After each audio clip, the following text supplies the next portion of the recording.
Prior to being murdered, victims face torture. The terror has caused people to fall silent. Those who do speak out are killed and endanger their families. In Nuevo Laredo, across from Laredo, Texas, a reign of terror by renegade soldiers turned cartel hitmen. This small city, the murder and kidnap capital of Mexico. 44 victims freed from this one safe house. In a recent shootout on residential streets, gangs held off police with a high-powered arsenal, including a bazooka. KENS 5 border reporter Anastasia Bolton spent the night on patrol in Zapata County between Laredo and McAllen to show us what they're experiencing. We are in the middle of nowhere, looking for potential human and narcotic smugglers to pass by. The quiet of this night is deceiving. The odds of something that is being driven east on this highway is very high of something illegal. A lot happens along Zapata County's 999 miles. It's a very high crime area. Between Laredo and McAllen, much of it along the U.S.-Mexico border. Human smuggling is a big business for the cartels, for the people that want to make a quick buck. All right, so what you just saw in the clips was some cartel violence, primarily in the Nuevo Laredo area of Mexico, which is the northeastern part of Mexico, and right there that borders the state of Texas. So in my video, I'm going to focus on 5 points as it relates to this topic. I'm going to talk about the difference between flying into Mexico and going over there in your own vehicle. That's going to be the overall point of this video. But first of all, we're going to start with number 1. We're going to talk about my story in terms of being in that particular area of Mexico, and then we're going to go forward from that point onward. So as many of my supporters know, I am Mexican. You can see it in a bunch of my videos where I'm cammed up. So I am first generation American. My parents were born in Mexico. I have been to Mexico hundreds of times. I've been to Juarez, Piedras Negras, Acuña, Nuevo Laredo, Saltillo, San Luis Potosí, Matehuala. I've been all over Mexico. So I know the country very well. And this is why I'm doing a video on this, because I know I'm more qualified to talk about this country than most other people. So with respect to point number one, and my history in Nuevo Laredo, one time, what used to happen is my parents and we would drive by the intersection, that border crossing deeper into Mexico, because back in the days, it wasn't such a bad place to be passing by. Now, as of late, in the past decade or so, it hasn't been a good place to pass because of all the violence. Now, one time, what I did is I was over there with my friend in San Antonio, and I said, hey, let's go over there to Nuevo Laredo and just go hang out, go drink some beers, that type of stuff. He didn't want to go, so I was like, okay, I'll go on my own. I'll go on my own and I'll go chill and hang out.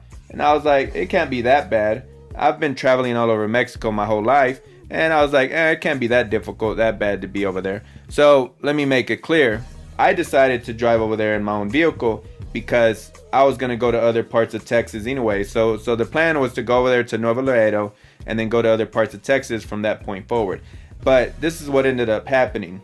I was going to spend the whole weekend over there, and I decided to only spend one night. So I was going to different bars one night over there in Nuevo Laredo, and I talked to this one guy. I finally asked him, I was like, hey man, I've seen one cute girl in 4 hours. Like, what's the deal? I don't get it.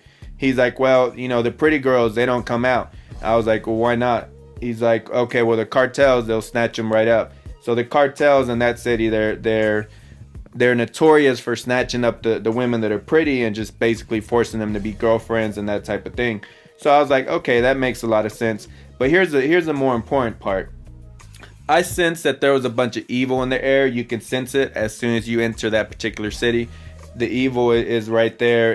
It's in the epicenter of the city, and you've seen it in the different clips. This isn't something that I'm over here being dramatic. That's just the notorious reputation that city in Mexico has. So I was like, okay, well, I'm not going to spend another night here. I didn't feel comfortable in this city. And mind you, you got to remember, I'm Mexican. I've been all over Mexico. I speak the language very fluently. You can hear it in a bunch of my videos that I do in Spanish. So I could tell that it wasn't just me. It was my instincts were telling me spot on. I didn't need to be in that town. So what I ended up doing is the next day I took off to Piedras Negras, which is about an hour and a half from Nuevo Laredo. Piedras Negras, they've had some issues as well when it comes to the border violence, but it's not as bad as Nuevo Laredo. Now, let me talk about what I ended up doing. So you got to think about what I was able to do. Because I was in my own car, I was able to easily go to the next town without any problems. Now, if I had got a bus, that would have been probably about $60, 50 American dollars from those two cities. But then I get over there to the other town, and now I need to get all these different taxis, jump from this place and this place and this place. The other problem is I'm already in Texas. I live in Texas. I still live in Texas. I was born and raised in Texas. So from my standpoint, it starts becoming a lot more complicated. It doesn't start making a bunch of sense for me to fly into Mexico. There's a difference. Let me make this clear. See, the thing is, the reason I use this particular border crossing, because you notice in the clips that there's a major highway between the two cities of Nuevo Laredo and Monterrey. Now, let me explain why that highway is dangerous. Because if you look at a map, you'll notice that a bunch of these different towns in the northeastern part of Mexico, if you sit there and you look at the maps and you start looking at all the major interstates that run through the United States, so right there from San Antonio to Austin to Dallas, from San Antonio to Houston, and then back to the east, you notice that all those highways are right there directly almost north of the different border crossings in northeastern Mexico. So that's one of the major reasons all the cartels are always fighting over that territory, because they serve as major avenues to be transporting the drugs up through the United States. So it makes a bunch of sense. Now, here's the problem. Here's the thing. If you're gonna just drive to a border town in your own vehicle, what you guys need to understand is, as soon as you get across the border, a lot of police are gonna just want bribes from you. So they're gonna pull you over and they want a bribe. In my time going to Mexico, I have probably bribed 10, 12, 15 cops, right? I just know how the game works. If you're driving at night, you're much more likely to have to pay a bribe. So if the thing about it is, if you really want to drive a vehicle across the border, okay, when you get across the border into Mexico, park the vehicle at your hotel and don't move it until you're going to take off in the daytime. So at nighttime, you can be bouncing around the town in different taxis. Now, a lot of guys automatically assume, okay, well, this is going to be, well, why would you drive in your own car? Doesn't it make sense just to get in taxis? Here's the problem. You got to think about it, especially if you're someone from a different race. Me, myself, as a Mexican, I can blend in very easily because I'm completely fluent in Spanish. But some of you guys of different races, every time you're jumping in a taxi cab, it's obvious that you're not Mexican. So you're getting in a taxi cab with a complete stranger as someone that isn't Mexican. So you got to keep that in mind as well. There's pros and cons to every decision that you make when you're traveling abroad, okay? If you decide, here's the thing, if you decide to go deeper into Mexico, if you go into Mexico with your own vehicle and you want to go deeper into Mexico, after the border towns, usually about 10, 15 minutes, 20 minutes, 30 minutes outside of the border town, as you're going deeper into Mexico, there's a place where you should get a permit. So you get a permit for your vehicle, so you're allowed to go deeper into Mexico. But here's the catch. There's been a couple times where I've got away with it, where I went deeper into Mexico without getting the permit.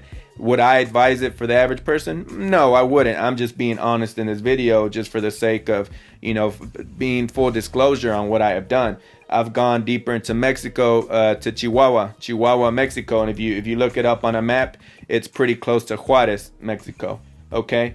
Now, if you're gonna drive deeper into Mexico, like I was saying earlier, this is where the problems can begin. Let me explain why it's a problem to drive deeper into Mexico with your own vehicle, especially if you're someone that hasn't really been to Mexico. You see, Mexico isn't like the United States and other countries around the world. There isn't a gas station at every little corner of Mexico. Really, what takes place is in the big cities, the moderately sized cities, there's actually gas stations.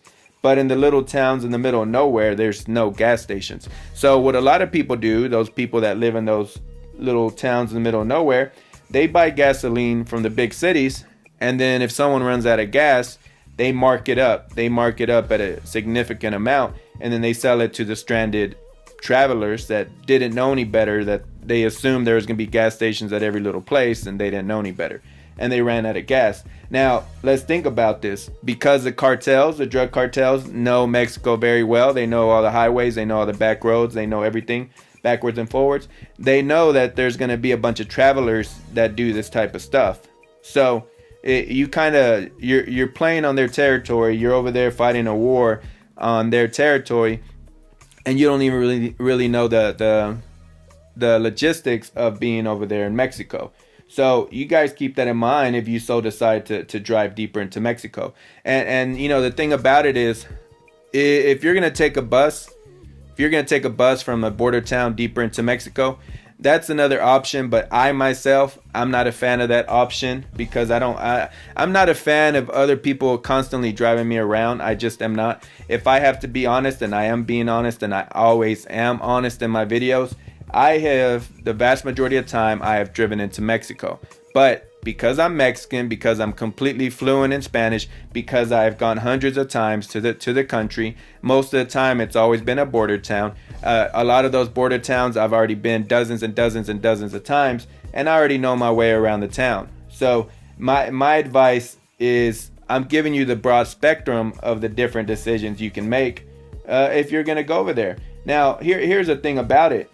You got to remember, if you're gonna fly into Mexico, I would assume, and I recommend, that you go deeper into Mexico.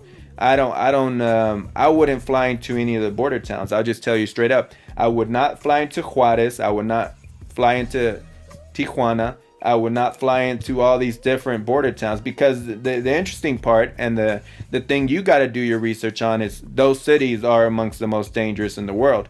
A lot of the border towns from the U.S.-Mexico border. And it makes sense, because all the drug cartels, they're trying to fight over that land so they can transport drugs into the United States. And I've been to Juarez a couple of times as well. I've been 3 or 4 times. Same thing as Nuevo Laredo. You can sense the danger in there. You can sense the evil in the air. If you sit there and do your research, you'll know why that city in particular has had a bunch of issues in the past. And it just, from a standpoint, okay, I am Mexican, but why am I going to go to that particular border town when I've been all over other parts of Mexico that are a lot nicer? They're more pleasant. There's not as many issues over there. So, in other words, if you're going to fly into a place like Monterrey, Mexico City, fly into those type of places. Saltillo, which no one talks about. No one talks about that city. That's a beautiful city. It's over there near some mountains. It's a nice big city, whatever the size is. I think it's over 1 million people, but it's a nice big city, and you can have a lot of fun in that city. So the point is, you just got to kind of sit there and break everything down. And what I would do, the overall advice I would give you guys that have never been to Mexico, it's go to Mexico with a Mexican friend or two. Go with the Hispanic that really understands Spanish very well. You don't have to go every time. Go with them once or twice, and then if you want to venture out by yourself in the future, you can do it. But just go out there with the guy and just kind of get a feeling for it. Have respect for the culture. Learn a little bit of Spanish. And just blend in. Don't be flossing. Don't be sitting there, wearing $300 Jordans. Don't be sitting there wearing Gucci glasses. Just blend in. Wear some simple clothes. Be well put together. And the ladies, they'll want to talk to you. They're not going to expect you to sit there and be wearing $500 clothes. It just doesn't make sense. It puts a target on your back. And it's just something that you guys need to keep in mind when you're going over there. So I covered a bunch of different points in this video. You guys keep this stuff in mind. Do your research. The clips that I put on the front end of the video, they're not trying to... The point wasn't to scare anyone. I'm just putting the information out there. It's an introduction to the different information I was going to put out during this video. And I think it's a good summarization of what's going on and what to do and what not to do over there in Mexico. So I appreciate it, guys. So this was the Knight and the Bishop and the Knight. Until next time, Peace out. Enemies give me reason to be the last